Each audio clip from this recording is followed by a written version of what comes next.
போதைப்பொருள் விவகாரம் தொடர்பாக நடிகர் ஸ்ரீகாந்த் கைது செய்யப்பட்டிருந்த நிலையில் தற்பொழுது அவர் மீது 3 பிரிவுகளில் வழக்கு பதிவு செய்யப்பட்டிருப்பதாக முக்கிய செய்தி வெளியாகியிருக்கிறது.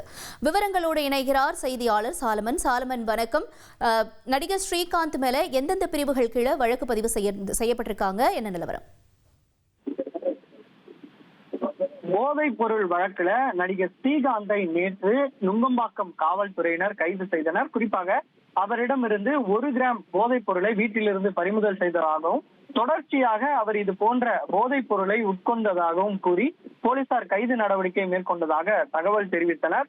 கைது செய்யப்பட்ட அவரை எழும்பூர் நீதிமன்றத்தில் ஆஜர்படுத்தப்பட்டு அதன் பின்னர் அவரை தற்போது புழல் சிறையில வருகிற 7ஆம் தேதி வரை நீதிமன்ற காவலில் அடைத்துள்ளனர். அவரிடம் நடத்தப்பட்ட விசாரணையில பல்வேறு தகவலான வெளியாகி இருக்கிறது. அதாவது பிரதீப் குமார் என்பவர் கொடுத்த தகவலின் பேர்ல தான் இவரை கைது செய்திருப்பதாக காவல்துறையினர் தரப்புல தெரிவிக்கப்பட்டுள்ளது.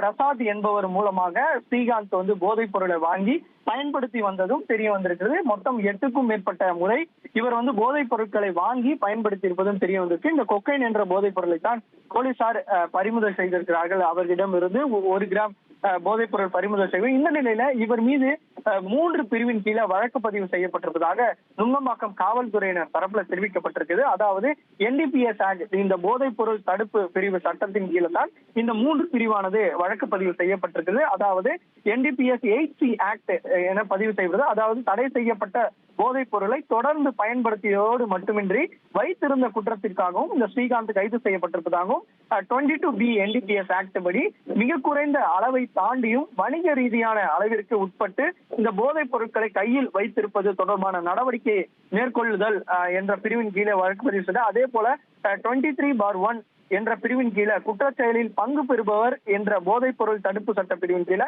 இந்த வழக்கு பதிவானது மொத்தம் 3 பிரிவின் கீழே வழக்கு பதிவு செய்து அவர் கைது நடவடிக்கை மேற்கொண்டிருப்பதாகவும் தொடர்ச்சியாக இந்த வழக்குல தலைமறைவாக இருக்கக்கூடிய மற்ற நபர்களையும் போலீசார் தேடி வருவதாகவும் மற்றொரு நடிகருக்கும் தொடர்பு இருப்பதாக கூறப்படும் நிலையில அவருக்கும் சம்மன் அனுப்பப்பட்டு விசாரணை மேற்கொள்ள திட்டமிட்டிருப்பதாகவும் போலீசார் தரப்புல தகவல் தெரிவிக்கப்பட்டுள்ளது. தகவல்களுக்கு நன்றி சாலமன். தந்தி டிவியை உங்கள் கேபிள் டிவி ஆபரேட்டரிடம் இலவசமாக கேட்டு பெறுங்கள்.